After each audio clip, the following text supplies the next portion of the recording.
So hello guys, welcome to my channel. और आज हम लेकर के आए हैं 2023 का एसए का पेपर। मैंने पेपर ही नहीं अपलोड कर रखा है, बट हाँ मैंने पेपर को लिखा था तो मैंने उसके बारे में ही सोचा कि इसको अच्छे से बता देते हैं।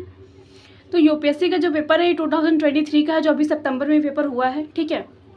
और जो हमारा 2 पार्ट में डिवाइड था, section A and section B. Section A में 4 क्वेश्चन थे जिसमें से हमें कोई एक करना था, और सेक्शन बी में भी 4 क्वेश्चन थे जिसमें से हमें कोई एक करना था। कौन कौन से क्वेश्चन थे, किस तरीके से क्वेश्चन दे रहे हैं, और मैं तो बताऊं तो इस बार यूपीएससी का एसी का पेपर काफ़ी इजी है। कुछ ऐसे टॉपिक्स हैं जो बहुत ज़्यादा इजी तरीके से पूछे गए थे हमसे, तो हम उन्हीं क्वेश्चन के बारे में डिस्कस करेंगे कि एक बार कैसे क्वेश्चन आते हैं। तो फर्स्ट वाला जो क्वेश्चन हमें दिए गए, और एक चीज़ बता दूँ, ये जो पेपर होता है वो 250 नंबर का होता है, ठीक है। और ये पेपर हमारा 3 घंटे का होता है, जिसमें हमें 2 ऐसे कंप्लीट करने होते हैं 1200 शब्दों में, ठीक है। तो सेक्शन ए में क्या पूछा गया, चिंतन एक तरह का खेल है, यह तब तक सब आरंभ नहीं होता जब तक हम एक विरोधी पक्ष ना हो। मतलब कहने का मतलब ये है इनका कि जो चिंतन होता है, जब हम उस चीज़ के बारे में तब तक एकदम अच्छे और डीपली नहीं सोचते ना, जब तक कोई हमारे लिए उसका कोई कंपटीशन खड़ा ना हुआ हो या कोई उसके अपोजिट ना बोल रहा हो, तब तक उसके बारे में हम ज़्यादा नहीं सोचते। ये एक थीम की तरह है कि अगर जैसे कि लूडो वाली हम लूडो ही खेलते थे, तो जब तक हम लूडो में काफ़ी देर तक सोचते नहीं कौन सी बाजी करनी, तो हमारा सामने वाला कोई बहुत ज़्यादा अच्छा खिलाड़ी ना हो, उसकी बाजी अगर हमें लगता है कि हमारी गोटी कटने वाली है ना, तो हम देखते हैं कि दूसरी वाले की चाल क्या है, पहले हम इस पे ध्यान करते। तो ये चिंतन एक तरह का खेल है, मैंने इसको खेल से बस जोड़ के बताया है। सेकंड, दूरदर्शी निर्णय तभी लिए जाते हैं जब अंतर्ज्ञान और तर्क परस्पर मेल होता है।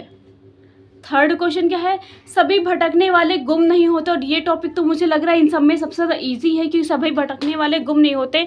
इसमें हम काफ़ी ढेर सारे एग्जाम्पल को ऐड कर सकते थे, जैसे कि महात्मा बुद्ध का एग्जाम्पल ऐड कर सकते थे कि सभी भटकने वाले बुद्ध गुम नहीं होते, और बहुत सारी चीज़ों को लेकर के हम इसमें बता सकते थे।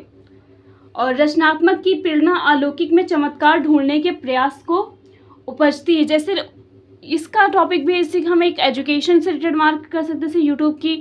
अभी तक कोई ऑनलाइन एजुकेशन होगी, हम लोग ऑनलाइन पढ़ पाएंगे, इस बारे में कोई ऐसा चमत्कार नहीं था। हमसे कोई 10 साल पहले से बोलता तो शायद हम लोग इस बात पर बिलीव भी नहीं करते। तो इन सब पे भी अच्छे से डिस्कशन करेंगे, और इनका हम आंसर शीट भी लेकर के आएंगे, बट अभी नहीं, कुछ टाइम बाद हम लोग इनकी आंसर शीट भी लेकर के आएंगे, ठीक है। सेकेंड सेक्शन में कैसे क्वेश्चन आए थे ये भी देख लेते हैं।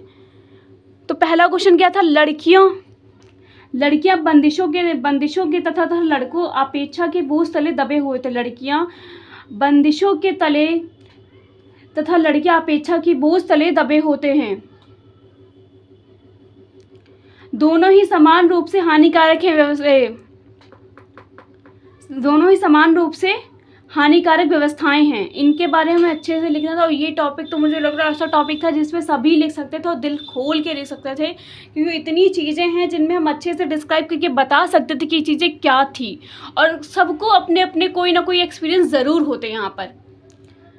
सेकेंड क्वेश्चन इसमें दिया है सेक्शन बी में, गणित विज्ञान का संगीत है। गणित ज्ञान का संगीत है, ये क्वेश्चन थोड़ा सा मुझे लग रहा है टफ होगा। जिन लोगों का गणित से बैकग्राउंड नहीं होगा कि उसके बारे में वही डिस्क्राइब कर सकते हैं जिन्होंने अच्छे से मैथ को समझा हुआ होगा। गणित ज्ञान का संगीत है, एक तरह से देखो समझे कि हमारा जो हमारे गाने होते हैं, जो संगीत होते हैं, उसमें कुछ स्वर ही होते हैं, वो स्वर मिलकर न जाने कितने ढेर सारा संगीत बना देते हैं। और वैसे ही हमारा गणित है, जिसमें सिर्फ 0 से लगा के 9 तक के ही अंक है, और वही 9 अंक मिलके आज तक सारी की सारी हमारे पृथ्वी का द्रव्यमान, उसकी ऊंचाई, उसका क्या क्या है, मतलब हमें सब कुछ बता कर जाते हैं। और भारत में गणित तो बहुत ज़्यादा ही महत्वपूर्ण है और बहुत ज़्यादा पॉपुलर भी है। फिर जिस समाज से अधिक न्याय होता है उस समाज को दान की कम आवश्यकता होती। मतलब जहाँ, इसका अर्थ ये, जैसे कि हमारे जिस देश में न्याय ज़्यादा हो रहा है, मतलब जहाँ पे अन्याय कम है, वहाँ पर मंदिर मस्जिद इन सब चीज़ों को लेकर इतनी ज़्यादा बहसबाजी या इतना ज़्यादा उनका विस्तार नहीं होता, क्योंकि वहाँ अन्याय ही नहीं है। तो जहाँ न्याय है वहाँ पर दान वगैरह, यहाँ पे दान का मतलब सिर्फ पैसे पूंजी से भी नहीं है कि वहाँ सिर्फ दान ही दान, मतलब बहुत सारी चीज़ें हैं। यहाँ सिर्फ इनका दान का मतलब कोई पैसा वैसा ही नहीं है, बहुत सी चीज़ों को लेकर मैं और डिस्कस कर सकते थे।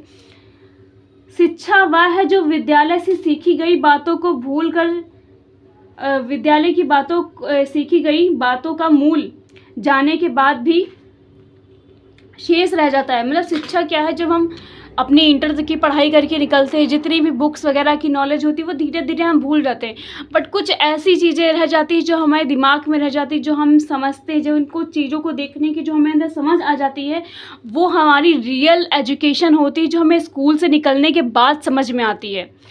तो ये था हमारा एस्से का निबंध का पेपर, जिसमें हमारे 8 क्वेश्चन आए थे। कौन से क्वेश्चन के टॉपिक थे ये मैंने बताया, इनके आंसर शीट में मैं जल्दी लेकर के आऊँगी। और वीडियो अच्छा लगा हो तो लाइक कर देना, शेयर कर देना, सब्सक्राइब कर देना। मिलते हैं नेक्स्ट वीडियो में। जय हिंद।